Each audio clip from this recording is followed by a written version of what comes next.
this is Shelley, and we just happen to be coming to the States right now. We got here Thursday night, and we're like, we need to go and talk to the kids, because they've, not just the bus, this is the second bus. Also, there's been a tractor, there's been a lot of machetes and chickens and books and Bibles, and you guys have had such an impact on our ministry. So we want to talk to you personally. If you don't know us, we brought a lot of pictures today. We're going to talk a little bit about what we do and what it's like being a missionary, and just tell you guys thank you for how much you've done for us in Guatemala. So, yeah, why don't you talk about our family? Okay, this is our family. When I was little, about 6 years old, God put the desire to be a missionary in my heart. And the same thing happened to Jimmy, and we didn't know each other then. But God was working in our hearts, and he can work in your hearts too. Maybe he's already started to put a desire in your heart to do something when you get older, because I believe that he has a purpose for every single one of you. I think that's what you were designed for. And I think that each one of you have different gifts and different experiences that he's preparing you for something awesome. But I'm so thankful for the life that God has given us in Guatemala, and he's been so faithful to us and our family. So these are my two oldest, Jonah and Silas, and then Eden, she's 13, and then Titus is 9, he's in 3rd grade. And it's a lot of fun serving God together in Guatemala. And if you go to the next picture, do you guys know what that is? Yeah, it's a bathroom. So this is an outhouse in one of the villages that we work in. This is actually the bathroom for the school. So if you went to school in that village, that's what you would use. This is a really fancy one. Normally they just have tarps around them. Okay, but we live in Guatemala. Do you guys know where that's at? What's it close to? Okay, I'm going to give you 2 options. Is it in South America or Central America? Good. Most of you said Central. That's really good. It's in Central America. It's the first country in Central America because it's right south of Mexico. Okay.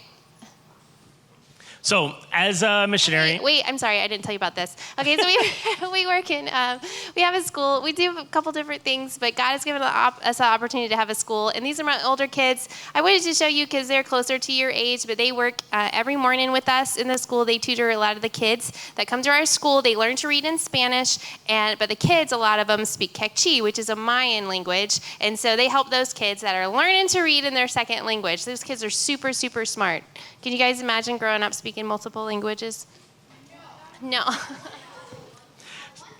So as a missionary, I'm from NewSpring. I grew up here since I was really little, all the way through high school until I met Shelley in college in Florida, because I wanted to go close to a beach, being stuck in Kansas my whole life. So if you go to the green picture, that one, we work in the northern jungle regions of Guatemala. But I was here and a missionary came to NewSpring, and she was showing pictures of kids, and she said, these kids will never hear about Jesus unless a missionary goes and tells them. And so I was sitting like you're sitting, and I was like, I know about Jesus. I can tell kids about Jesus. And so I just felt God, I just said, I'm going to be a missionary. That's what I can do.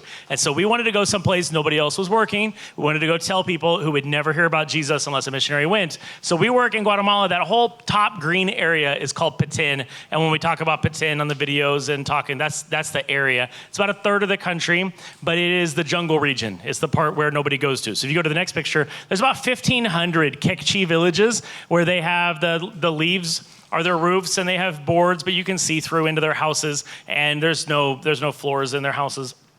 And this is a snake. We can skip that one. But when you get there, there's these people, this is the first time they were ever hearing about Jesus when this picture was taken. And it's like this in all these villages, these 1,500 villages. How many of you know Spanish? Raise your hand if you know Spanish. Okay, good. There's a handful of you. You don't need it for Kekchi people. They speak Kekchi, so you got to learn that. And let's do a Kekchi words. If you go to somebody's house in a Kekchi village, you don't knock on the door. That's what thieves do to see if somebody's home. You call so they can recognize your voice. And so you go to somebody's door and you say, Banu. Can you all say Banu? Okay, but if you go to their house and you just say Banu, that nobody's going to answer you. You have to sing it, kind of like a doorbell. So you say, Banu.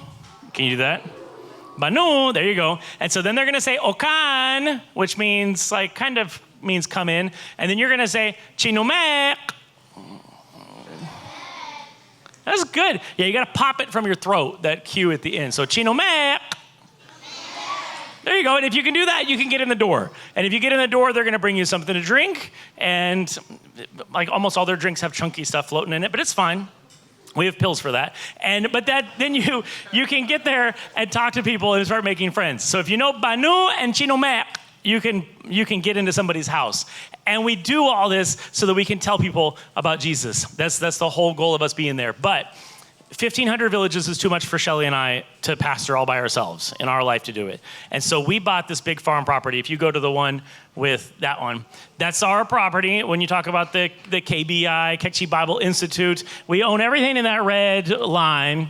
And it was all jungle. It's not like a Kansas farm. We had to start clearing it off with machetes and chainsaws. And have you guys ever bought a machete at the Project Generosity store? I think the wire, when they were in, they bought all the machetes. But chickens, you guys have done chickens. And so as we talk about the farm, we bring pastors and we talk on the radio and say, if you want to learn about God, this is the best place. And we'll give you a place to live. We give you a job because they're raising chickens and they're using the machetes and they're planting chocolates and we're working on these projects. And you can go to the next picture. And these guys come and they say, I want to learn about God. And at the end of the 3 years of being with us, living there on the farm property, they know so much about God, they say, how can I keep this to myself? And they decide they want to be pastors. So if you go to the next pictures, as we go through, a lot of them get saved. Like this is Locadio when he got saved. He didn't know anything about the Bible when he came. But he wanted to accept Christ, and then he studied to be a pastor. You can go to the next picture. And so we do cooking classes, and then we do sewing classes. If you go, maybe chickens. There's some of the chickens you guys have bought. And then we do about 1,100. You go to the next one. 1,100 chickens a month, baby chicks that we bring in. Do you guys, anybody have chickens? Because we're in Kansas, so probably lots of you have chickens. All right, so we have 1,100 a month. Go to the next one. And they get them big like that, and then we eat them. And we have some that are eggs, but most of them we eat. Okay, so, but all these classes are so that they can support themselves when they leave. As missionaries, we want to make it where they don't need us once we're done working with them, where they can be a pastor. And so when you buy chickens and you buy Bibles and you buy their books, you're helping these pastors be by themselves. This is a village. We just poured this floor a week and a half ago. This picture was taken. And we poured this floor in this village. This village has 50 families. They've never had a pastor. They've never had a church. They've never had anybody there who can teach them about God. And we have this church. And Locadio, in the next picture, is going to pastor this church next month. He's moving there, and we're going to do the big inauguration. And so you guys have bought chickens for him. We took the bus, and we're taking both buses next month when we go, the new one that gets delivered tomorrow. And we're taking everybody to get there to start the church. And so you guys, from here, when you're saying your Bible verses, you're coming to church, you're bringing friends, you're making it so that Kekchi people in the jungles of Guatemala are hearing about Jesus. And we thank you so much for being able to do that. So the other part of our ministry is the next picture. Yeah, a couple years ago, during COVID, the government shut down schools for 2 years. And beyond that, Guatemala is known for having like the third from the bottom as far as education system. And so the people in our area really have no access to a quality education. And during that time in COVID, though, when the schools were closed down, I realized that the kids in our church, they couldn't read, like 4th and 5th graders. And so we started a reading program, and then that eventually turned into a school. And so right now we have 1st through 3rd grade, and next year in January we'll open up 4th and 10th. But it's really special because, I mean, I'm so glad to see so many people here this morning, and that means that somebody loved you so much that they brought you here and they want you to have a relationship with God. And that's what we want for these kids in the school. We want for them to learn about God from the time that they're 6 when they come to our school, and we'll be able to be with them until they're 17. And so they get to grow with this whole biblical worldview and this knowledge of God. And so we're really, really thankful for the opportunity to work with them. A lot of them, their parents have come to the States. Like probably 50% of the kids in our school don't have a mom and a dad that live with them. And so we're kind of like their family, and we really enjoy being with them for 5 days a week. If you see in these pictures, they're reading books. Our culture is a bookless culture. How many of you guys like to read? I hope so. So we don't have access to books. There's no libraries. There's not places to go and buy books. And so it's really special. In their classrooms, they have libraries, and we spend a lot of time after they learn to read just reading for fun. They get to read based on their interests. But it's a really special place for these kids to get to be. Thank you so much, guys, for helping us with our school. The buses that you guys have purchased, those help these kids get to school. A lot of them go to school on scholarships. So it's just a really neat community that we have. So if you go to the bus picture, That's the first KidzWorld bus is this one. And then our big school bus will be delivered this week. And then it says it's capacity for 77 kids. We'll probably get at least 100 on there. Because this is 24, and I think we have 36 riding it right now. Since they're first or third graders, we just pack them on top of each other. And but you guys are making it where the kids can come to school, where they can get there every day. And you go to the next picture. These are all of our kids. We have 112 first or third graders that are with us every day. And if you look at this, like these are the kids you guys have been helping, and we appreciate that. We love you guys, and thank you so much for letting us be here with you guys on this Sunday. So we'll see you guys soon. Thank you.